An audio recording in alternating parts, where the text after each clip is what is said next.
Welcome to SENDiassBCP's webinar on placement or Section I appeals. Today we will be looking at your right to request a particular school or college is named, your right of appeal, establishing your case, evidence to consider, considering early dispute resolution or mediation, appealing to the SEND Tribunal, and where to access some further support should you need it. A parent or young person has a right to request any of the following types of school or college: a maintained school or nursery, either mainstream or specialist, an academy school, an institution in the further education sector, a non-maintained special school, or a Section 41 school or college. A Section 41 school is an independent school who have opted in to the Children's and Families Act 2014. Therefore, you have the same rights as if applying for a maintained school or academy. If the school you are appealing for is a wholly independent school, then you do not have the right to request that it is named, but you can make representations for it. The local authority has to prove that at least one of these conditions applies in order to dislodge the parent or young person's preference. This does not apply if you are requesting a wholly independent school. However, there is other legislation which you can rely upon with regards to this. The only reason the local authority can refuse the request is if the setting is unsuitable for the age, ability, aptitude, or special educational needs of the child or young person, or the attendance of the child or young person would be incompatible with the provision of efficient education for others, or the attendance of the child or young person would be incompatible with the efficient use of resources.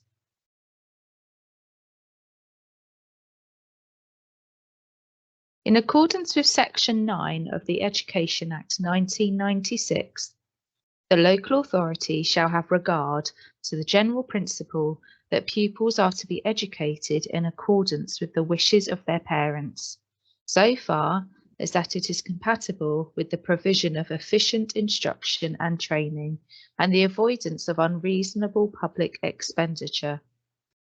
So, even if your preference of school is more expensive, it would have to be unreasonably more expensive in order for the local authority to not name it, or consider naming it if it's a wholly independent school. Case law considers a cost of £2,000 to £4,000 to be considered as not unreasonable in this regard. Your right of appeal will come when the final EHC plan is issued, either following a needs assessment or following an annual review. It is worth noting that if the young person is 16 years of age or more, then the appeal rights sit with them. Although they can be supported with the appeal, it should be registered in their name as the legal right sits with them and not the parent. If appealing the placement named in the plan, it is sometimes worth considering appealing sections B and/or F of the EHC plan also. If sections B and F do not accurately set out the needs and provision required to meet those needs, the SEND Tribunal may conclude that the local authority's choice of school is appropriate. It is important to ensure the EHC plan is an accurate reflection of the child or young person's needs, because, applying the law, the SEND Tribunal will choose the school it considers to meet the needs set out in the EHC plan. If you choose to appeal sections B and/or F, in addition to the placement, then you will be required to consider mediation within 2 months of the date on the decision letter from the local authority. Details of how to do this will be on the letter, and we also have a separate webinar on mediation which you may find useful. If you choose to appeal the placement only, then you will have 2 months to submit an appeal to the tribunal. Although you have a right to mediate on this issue alone, it is not a requirement. You may not be provided with a mediation certificate, which will mean your appeal rights will not be extended. We would suggest that you are mindful of your deadline to appeal to the tribunal, as this will remain to be 2 months from the date on the decision letter from the local authority. As previously mentioned, if the local authority do not name your preference of school, otherwise referred to as dislodging your preference, then there are 3 lawful reasons they can give for this. Firstly, the local authority may state that the setting is unsuitable for the age, ability, aptitude, or special educational needs of the child or young person. In this situation, you would need to gather evidence about the needs of the children who are admitted by the school you are appealing for. Consider looking at the Ofsted report and prospectus of the school. Does the EHC plan fully and accurately reflect the needs of your child and young person now? You may also wish to consider further evidence from professionals involved.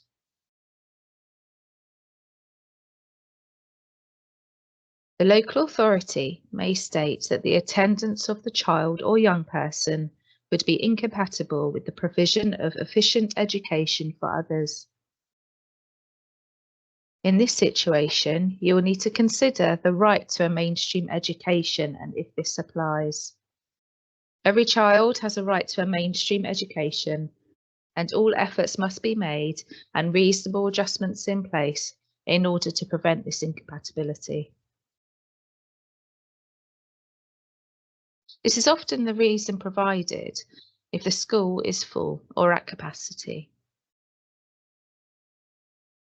The local authority would need to demonstrate why and how would the attendance of the one specific child or young person affect the learning of others to the extent that the other children's needs could not be met. They would need to evidence what the incompatibility would be. This cannot be something trivial or avoidable. The incompatibility has to be a real, concrete thing that stops other children being educated. For instance, it may display behaviours which constantly interfere with others' learning. You may wish to consider, does this remain to be the case if they get the right support to manage this? Can reasonable measures be put in place to prevent any incompatibility?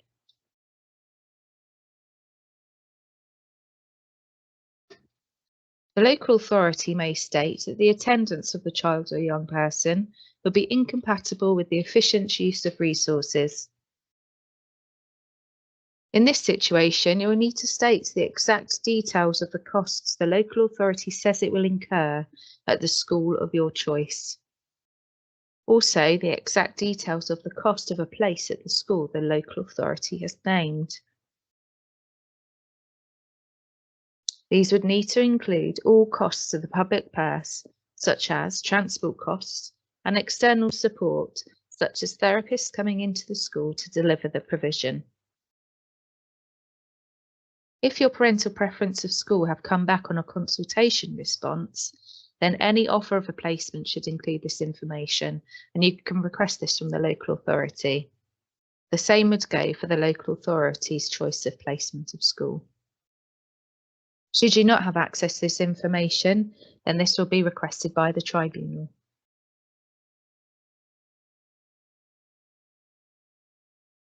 There are some things you may wish to consider when preparing your submission for the tribunal in terms of evidence. You may wish to consider the consultation responses or placement offers or costs, placement assessments which may have taken place following a consultation, Ofsted reports school prospectuses, or SEND information reports for the school that you are appealing for and also the school which is named in the EHC plan.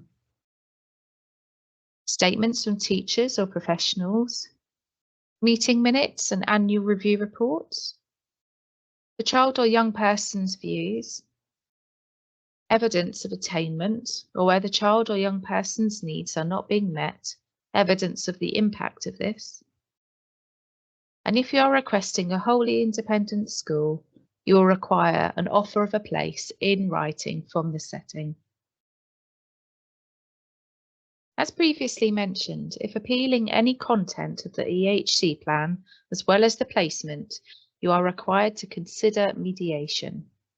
If appealing just the placement, then there is no requirement for this, but you may still wish to engage in discussions with the local authority in hope of a quicker and more informal resolution to your dispute, potentially negating the need to formally appeal. Early dispute resolution is an informal way of addressing your dispute with the local authority. It is generally with the same team from BCP Council that work with the formal appeals. It may be quicker than formal mediation, and there may be no requirement for you to formally consider mediation. So this is a possible alternative which will not delay your right to appeal.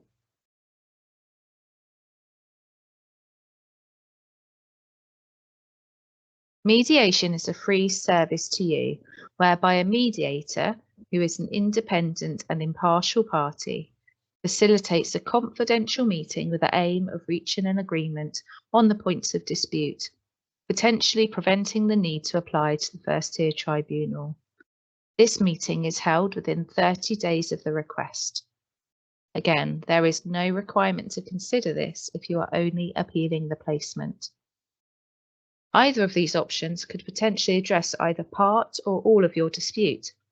For example, it may address the dispute with content, leaving you to appeal only the placement, which would be beneficial as a placement-only appeal can usually be heard quicker than if it was to include a dispute of the content in addition.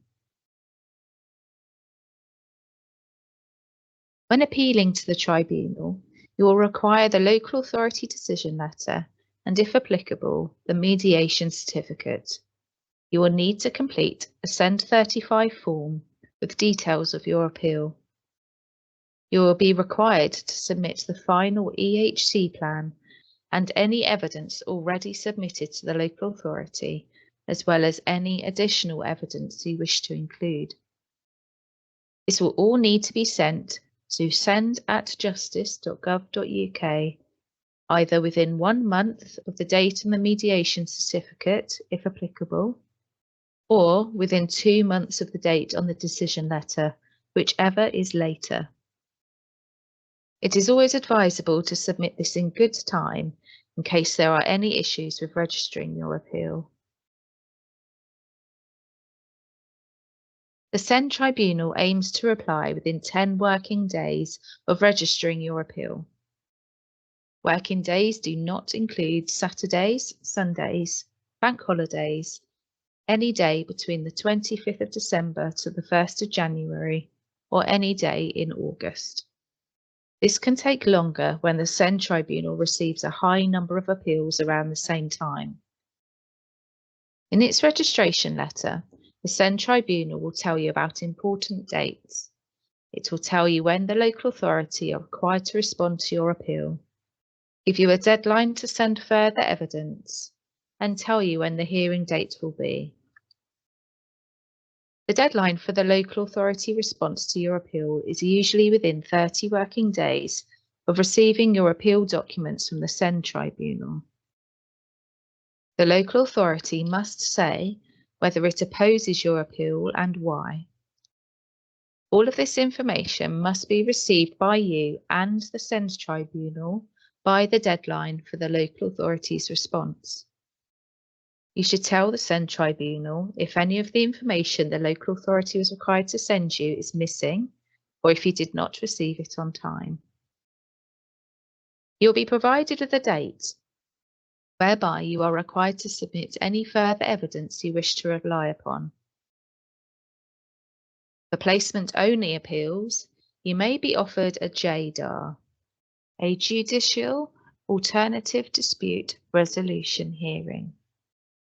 This will be allocated after the final evidence deadline has passed. This provides another opportunity and an earlier stage in order to try and resolve the dispute.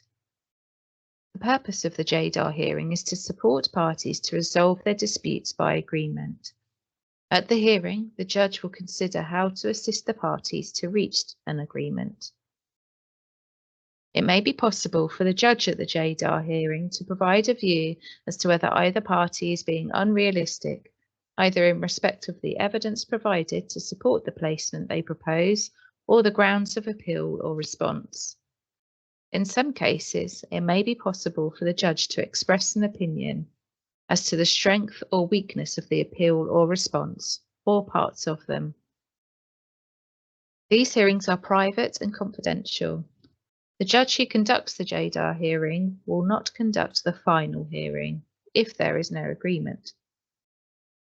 If the judge expresses a view about the strength or weakness of the appeal or response, or about the strength of the evidence, that is not binding on the parties, but it is hoped that it will help them to reach their own agreement. Anything said at the JDAR hearing should be kept confidential. It will not be recorded in the order following the JDAR and should not be referred to after that hearing. The judge may issue a consent order if an agreement is reached. If the parties are not able to reach agreement at the JDAR hearing, a short report will be prepared identifying the issues to be decided by the tribunal and relevant legislative provisions to be taken into consideration. The tribunal will then notify both yourself and the local authority of its decision. The tribunal aimed to hear placement-only appeals within 12 weeks and prioritise phase transfer placements. However, this is not guaranteed, so the hearing could potentially be some months away. There is an option to request that it is heard on the papers, meaning a decision will be made by a judge based on the information and evidence presented to them. There will be no physical hearing, and you will not have the opportunity to present a verbal argument to the tribunal, and this will need to be agreed by both the local authority and a judge. However, if accepted, it may be heard quicker.